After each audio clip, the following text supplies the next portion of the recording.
Hello students, I am Sudhir Tomar. Today we are going to study our next poem from our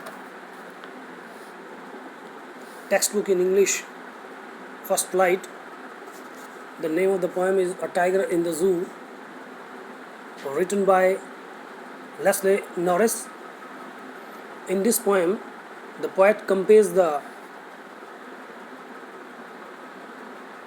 activities of a tiger in the zoo with its activities in its natural habitat. इस poem के माध्यम से कवि tiger की जो activities हैं जू के अंदर और उसके नेचुरल हैबिटेट में मीन्स जंगल में उन एक्टिविटीज़ की तुलना करता है. Let's start the poem. This poem contrasts a tiger in the zoo with the tiger in its natural habitat. ये जो पोएम है ये विषमता को बयान करती है. एक टाइगर की विषमता जो जू में है मीन्स वो पिंजरे में है और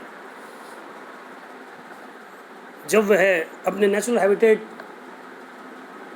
मीन्स अपने प्राकृतिक निवास जंगल में है. The poem moves from the zoo to the jungle. Poem जो है वो जाती है फ्रॉम द जू से जंगल की ओर एंड बैक अगेन और वापस आती है टू द जू में. Read the poem silently once.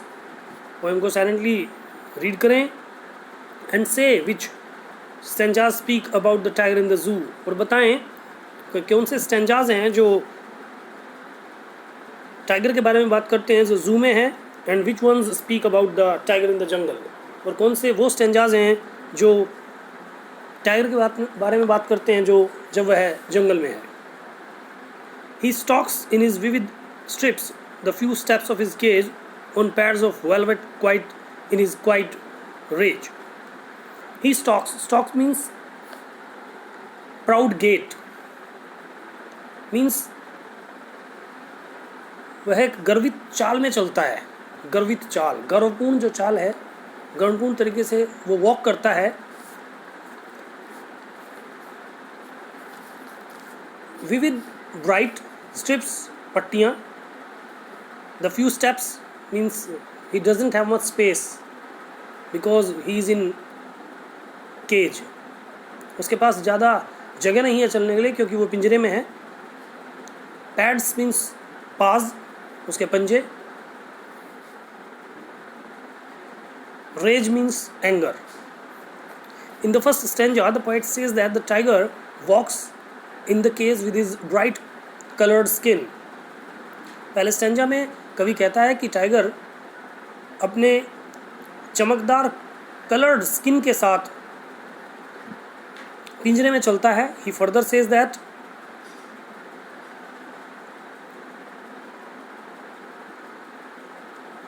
the tiger walks with his soft पाज लाइक वेलवेट. वो अपने सॉफ्ट पंजे जो बिल्कुल वेलवेट की तरह हैं उनके साथ चलता है. In his quiet rage he walks with his silent anger. और वह अपने शांत एंगर के साथ चलता है.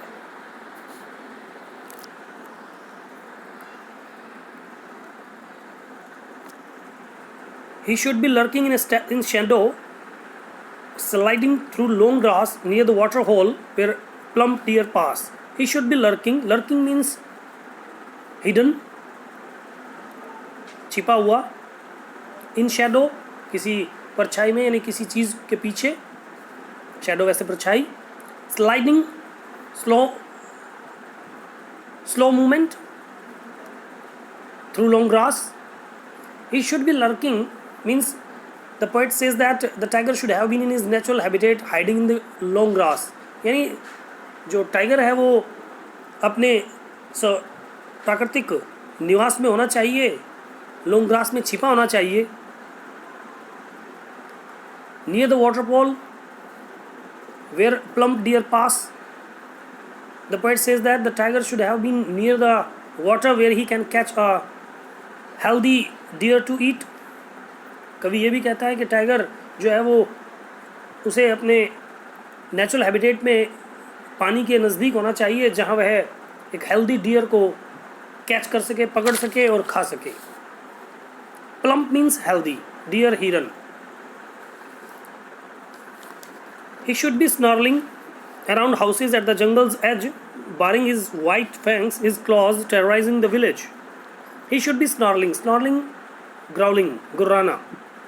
उसे गुर्राना चाहिए around houses at the jungle's edge, जो जंगल के किनारे पर घर हैं उनके चारों ओर उसे गुर्राना चाहिए। Baring means opening, खोलते हुए, his white fangs, अपने सफ़ेद दांतों को, fangs teeth, his claws, अपने पंजों को, terrorizing the विलेज, और विलेज में जो लोग हैं उन्हें डराना चाहिए।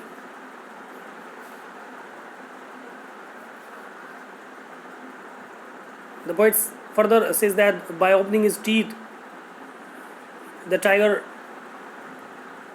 wants to frighten the villagers. In the fourth stanza, but he is locked in a concrete cell, his strength behind bars, stalking the length of his cage, ignoring visitors.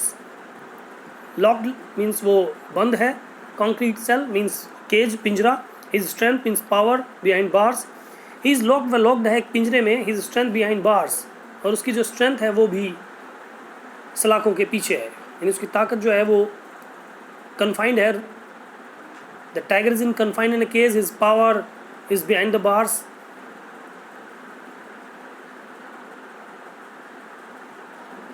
Stalking the length of his cage, वो चलता है, the length of his cage का meaning है cage के अंदर, यानी वो केवल केज की जो लेंथ है वहीं तक ही जा सकता है। इग्नोरिंग विजिटर्स, और विजिटर्स को इग्नोर कर रहा है।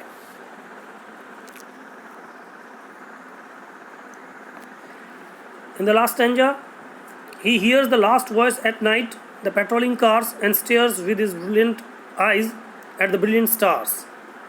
He hears, वो सुनता है, the last voice at night, रात को अंतिम आवाज़, the patrolling cars, उन पेट्रोलिंग कार्स की, जो आती जाती कार्स हैं, पेट्रोलिंग कार्स हैं, and stares with his brilliant eyes, और घूरता है, stare, looks closely, with his brilliant eyes, अपनी शानदार आँखों के साथ, at the brilliant star, शानदार सितारों को, means वो अपनी brilliant आँखों के साथ सितारों को देखता है, means देखता है कि रात जो है वो पास हो रही है। Students, this is the explanation of the poem A Tiger in the Zoo. In the next video, we will study our next chapter. Till then, thank you. Have a nice day.